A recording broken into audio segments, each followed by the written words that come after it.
Good morning to everybody. How you doing? Hope all's well. Keep up the beautiful work. Be'ezrat Hashem, Yitbarach. Today is Thursday, Parashat Matot Mas'eh, and time is flying. The 9 days officially begin on, really starts on Shabbat, but Shabbat, we don't have any custom to do any morning. It's Shabbat Kodesh. Some Ashkenaz, maybe they don't wear freshly laundered suits, etc., each to their own. However, our custom is Shabbat, we eat meat, etc. And we'll learn more about the 9 days after the weekend. We hope, Ezrat Hashem, we hear that the Mashiach came, and there won't be 9 days, there won't be 3 weeks, there won't be Sha'abov, Bezrat Hashem, Yitbarach, and the hostages will come home ASAP, the soldiers will come home ASAP, please Hashem, and everyone will have Refuah shelemah and only have good things. We're continuing the laws of Binyan Vestira B'Shabbat, building and dismantling on Shabbat. Yesterday, we were giving a bunch of examples of things that you can do. Some people might think that it's considered building, it's might be considered fixing, etc. However, comes along Rabino Grande Hamabadia, and he tells us that a bunch of things are allowed. Now, sometimes you have people far away in Neverland that say, if Hamadia allowed this, he allowed this, so yalla, everything goes. We never do anything, of course, without knowing that a Chacham says it, without a local rabbi telling us, etc. We also mentioned yesterday, it's worthwhile of repeating, that some people think, of course we know you could do this, of course we know we could do that. The only reason we know we could do it is because of the great rabbi sitting and writing, and nobody quoted in the world, probably in world history, quoted as many books as Hamadia, even though they had great Geonim thousands of years ago, obviously. However, Hamadia learn more books because there weren't that many books out there at the time. Imagine. So when the rabbi writes a halacha, it's literally Torah Misinai. May his blessings be a merit for all of us. When it comes to fixing a pillow, sometimes people have pillows that, God bless the kids, they might open the zipper and start pulling things out. And are you allowed to put stuff back in? So the rabbi tells us you're allowed to only if the pillow, like we said yesterday, when something is new and you never did something before, then you're not allowed to do a lot of things on Shabbat because it's what we call makeh bepatish, the finishing touch. However, if it were the pillow was on grandma's couch for the longest time, and now the kids pull out the cotton or whatever's in there, you are allowed to fill it up on Shabbat Kodesh. You're allowed to put them back. Regarding putting shoelaces in a shoe, so of course you're allowed to, that we know, but sometimes you have a hole where you put the laces in that there's no metal ring. And the rabbi has a question. Some rabbis say it's prohibited because by sticking the shoelace through, you're sort of creating that hole and it's for long term. So some people say new shoes, you're not allowed to put laces if there's no metal ring. But comes along the rabbi once again and he says, since the holes today are much different than the old days, we have a real hole there. In the old days, they just had a little tiny opening, and once you put the shoelace through, then you're making the hole bigger and into an official hole, and that's not allowed. But since the shoes today come with holes, even if there's no metal ring, the rabbi says it's allowed. Baruch Hashem Yishtabach Shemo La'ad. Our community, God should protect our community, our nation, our everything, and keep them safe. But we know in the summertime, everyone has to come to good old New Jersey, no matter what. So if someone has a 2 by 2 house and they have 97 kids, mashallah, in the house, it's a beracha. My father used to say the grandkids are like candy. They're sweet in the beginning, then everything gets sticky. How you doing? You can't wait for them to come, and you can't wait for them to leave. And the deal people all year long say that about the Brooklyn people. But anyway, back to our subject. while there's kids sleeping on the Venetian blinds and the stairs. We won't go to the story when I was once showering and there was a kid snorkeling in the bathtub while I was in there, Shema Yisrael, right? So one of the items that everyone uses is an air mattress. Are you allowed to blow it up on Shabbat?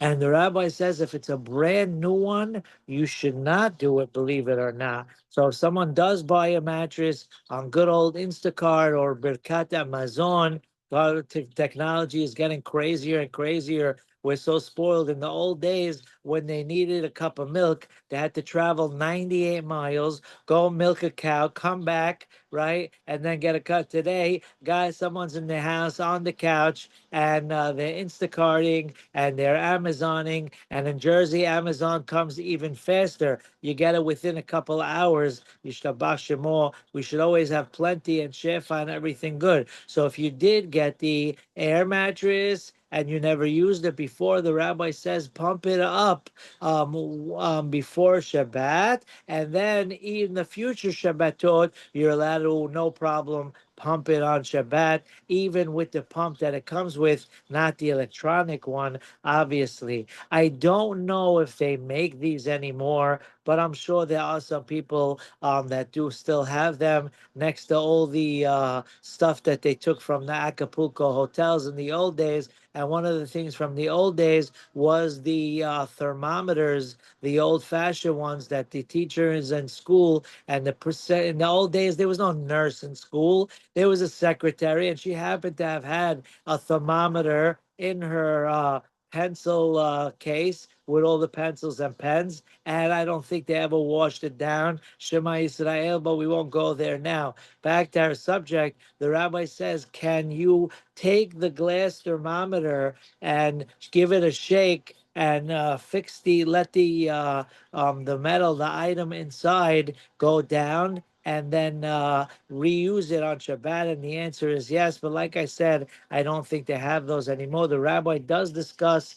in the halachot of writing. The rabbi says after the glass thermometer that we used to have as kids, then they went to the black magnet type thing that they put on the forehead, and then it would change colors. Is that allowed on Shabbat? The rabbi discusses it in the laws of writing. At the end of the day, he says it is okay. But back to the laws of building, the rabbi gives many more examples. Number one, can someone take contact lenses and put them in the liquid overnight? The answer is yes as well. And the rabbi learns it out, believe it or not, from Shulchan Aruch that says you could take vegetables and put them, if they're getting a little withered and you want to make them fresh again, so you put them in a little water over Shabbat to rejuvenate them. You are allowed to at the end of the day. So the rabbi says contact lenses is also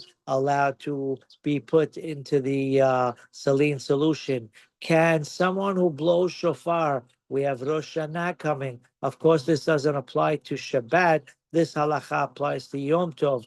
Can a person make the inside of the shofar a little cleaner, a little more perfect for blowing with using wine or water or whatever it is that a person uses? And the answer is that is allowed as well. Now, regarding a watch, I don't know if they have these watches anymore, but in the old days, you had a watch where they would have the little knob item, and that's how you would fill up the mechanics in the watch by keep turning the item. So are you allowed to do that? So the rabbi says, of course, if it's still moving and it's still on and there's still item energy in there, then you're allowed to continue turning it and add more in there. But if it's stopped, then you're not allowed to turn the item on Shabbat to make it going again. But a goy in that situation, the rabbi says you are allowed to ask a goy to do it for you on Shabbat. Now, while we're talking about winding and putting some energy into an item, the way the rabbi says if it's stopped, you're not allowed to in a watch. What's the law if somebody has a toy? I don't know if they have those toys toys anymore, but we used to have the wind up toys. You had the item, the Pee Wee Herman doll, where you pull the string and it starts to talk. So I don't know about the talking item, but they do have the little trains and the cars. Now the rabbi does say, of course, this is obviously better for someone under bar mitzvah. But if an adult had to help a child, can you turn the winding item, toy soldier item, for the child? And the answer is, even though the watch that stopped, you can't do it. But when it comes to the toy item, you can do it. And there's a difference, because the watch is, the whole purpose of the watch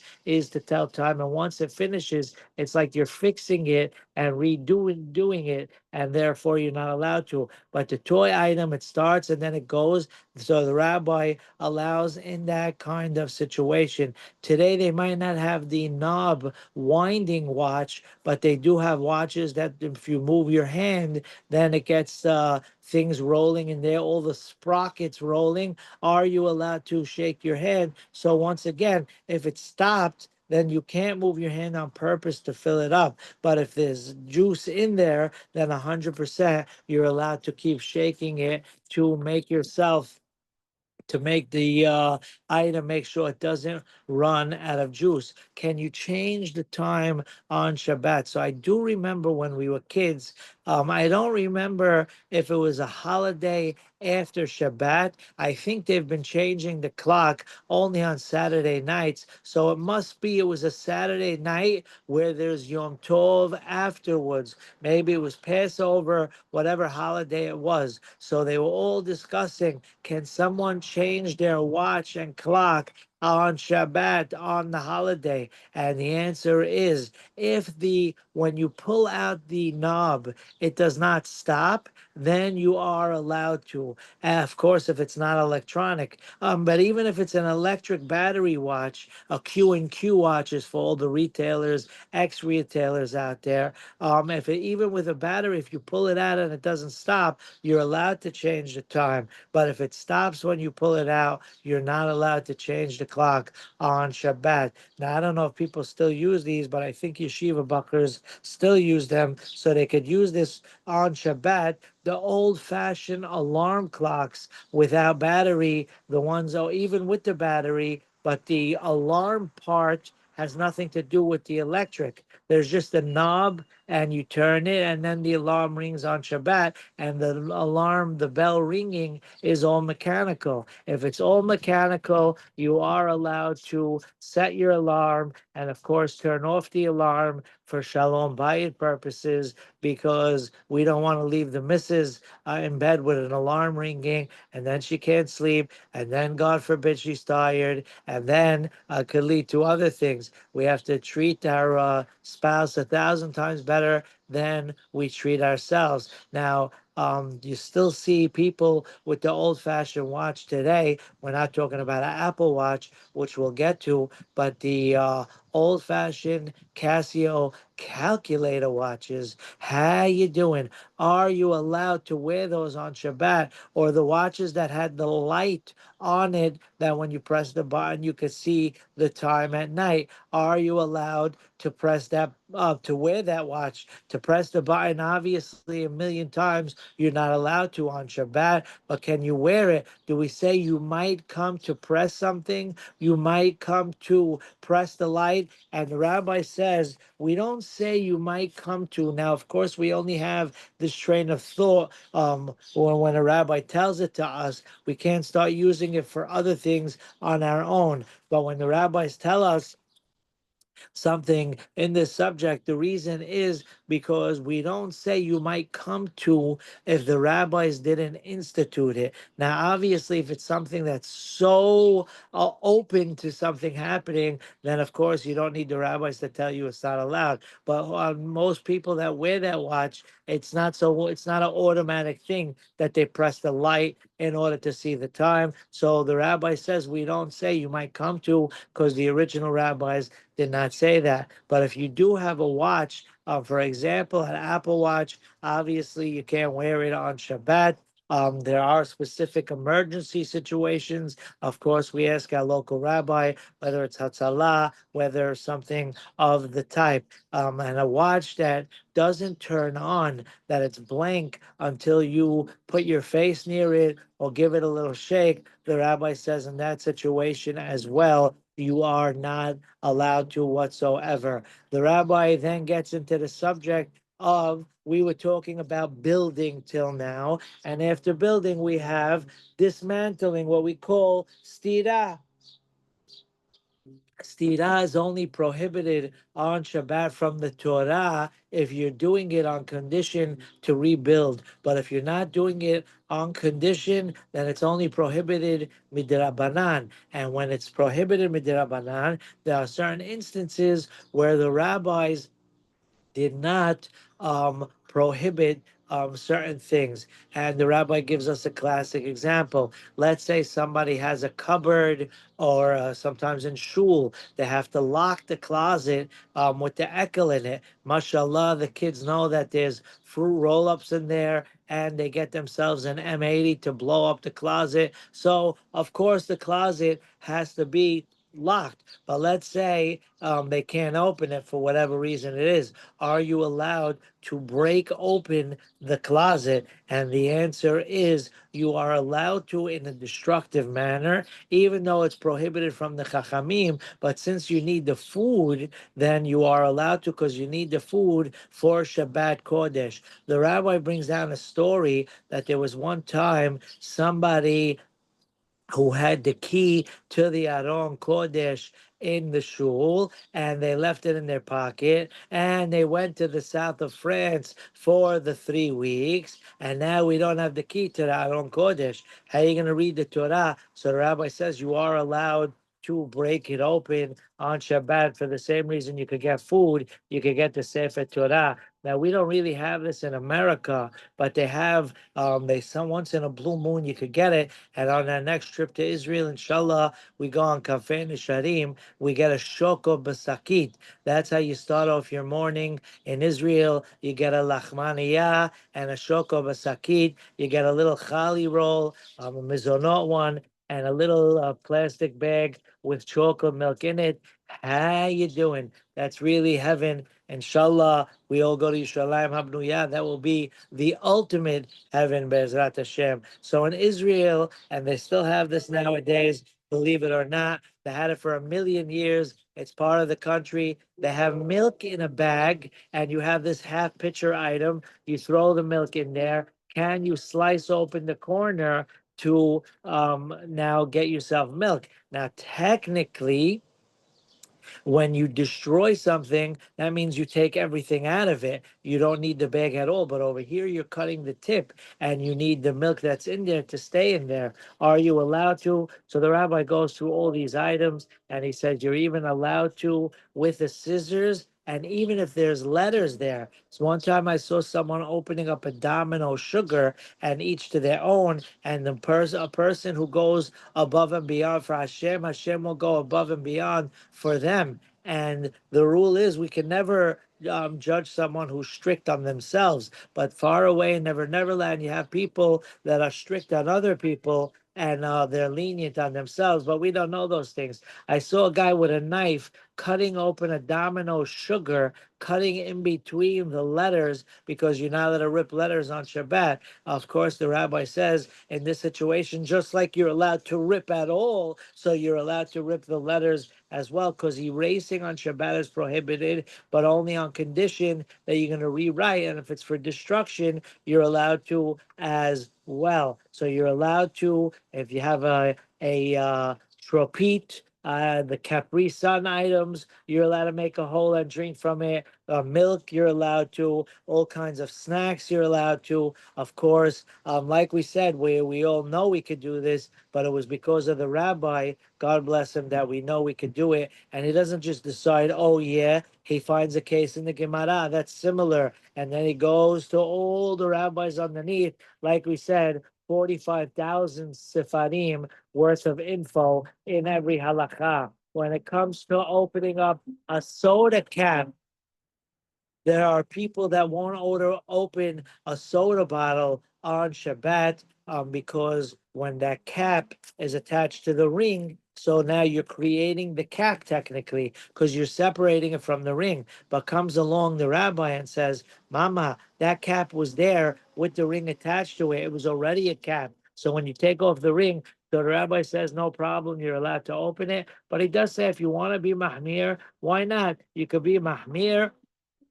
as long as it's not on other people's expense. And if there's no soda in the house, speak to your local nutritionist about drinking soda in the house, etc. But when it comes to a need for it, of course, you're allowed to. And then the rabbi tells us soda cans are allowed. Of course, cans are allowed, canned with food in it. ShopRite can savings. You want to get yourself some chickpeas, some hearts of the palm, if you want to get some and open the can, no problem. And then the last one for today, the rabbi tells us today is Israel Appreciation Day. Every day is Israel Appreciation Day. However, in Israel, they have the yogurts and the lebnez attached to one another. They have the four items, or they have the milky, all the chocolate puddings. How you doing? Are you allowed to separate one from the other? And the answer is yes. Since it's made for separating,